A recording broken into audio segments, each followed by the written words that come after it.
Eu não gostei desse boa tarde, não. Vou mais uma vez, tá bom? Boa tarde, Santo André! Boa tarde! Aí sim, hein? Muito bom. Para quem não me conhece, eu sou o Elcio Buffer, sou jornalista independente, jornalista livre, militante de direitos humanos, militante internacional de direitos humanos. Eu gostaria de compartilhar com vocês alguns dos meus pensamentos. Primeiro, eu quero agradecer a pessoa do Marcelo Gil pelo convite, também ao vice-presidente, o nosso amigo Zanini, pelo convite. Bem, esse dia, ele é especial para cada um de nós. Por quê? Pois é a oportunidade de mostrarmos a esta cidade toda a nossa beleza, toda a nossa alegria, todos os nossos sonhos. Este dia é importante, pois nós vamos mostrar nesse percurso da Parada do Orgulho LGBT todo o nosso orgulho de ser viado, de ser sapatão, de ser travesti, de ser mulher transexual, de ser drag queen, de ser homem trans.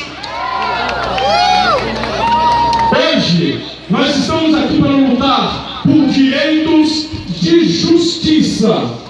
Nós estamos aqui também para comemorar. Afinal, desde 2013, eu e você podemos casar, sabia disso? No Brasil é verdade. Outra coisa que eu preciso falar é que nós somos seres humanos. Nós somos pessoas iguais perante a lei.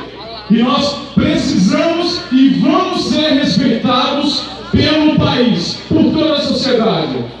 Santo André está passando por um momento difícil. Eu conversando com o amigo Marcelo Gil, ele me contou um pouco dessa dificuldade da ONG de colocar essa parada na avenida todos os anos. Eu gostaria de pedir publicamente ao prefeito Carlos Grana que, por favor, o senhor precisa dar mais apoio à ONG ABCDS. O senhor precisa abrir seu gabinete para ter mais diálogo flexível, um diálogo concreto. A população LGBT de Santo André precisa de políticas públicas concretas. As travestis que estão na rua precisam de atenção. Os LGBTs que estão na periferia também precisam de mais atenção por parte da prefeitura. O prefeito de Santo André é do Partido dos Trabalhadores, o PT. E ele pode dar uma ligada para o Fernando Haddad, que é o prefeito de São Paulo, a qual eu sou munícipe, e conversar, ter um tempo de prosa com o Fernando Haddad. E ele vai aprender muito com o prefeito Fernando Haddad. Ele vai aprender políticas públicas de verdade como tem a cidadania. Então, eu quero agradecer a todos vocês e quero pedir uma salva de palmas para vocês mesmos, que estão aqui nessa avenida hoje, fazendo bonito, com orgulho, com muito amor. E é isso, vamos gritar amor, viva a Parada de Santo André! Pessoal, vamos vestindo bem.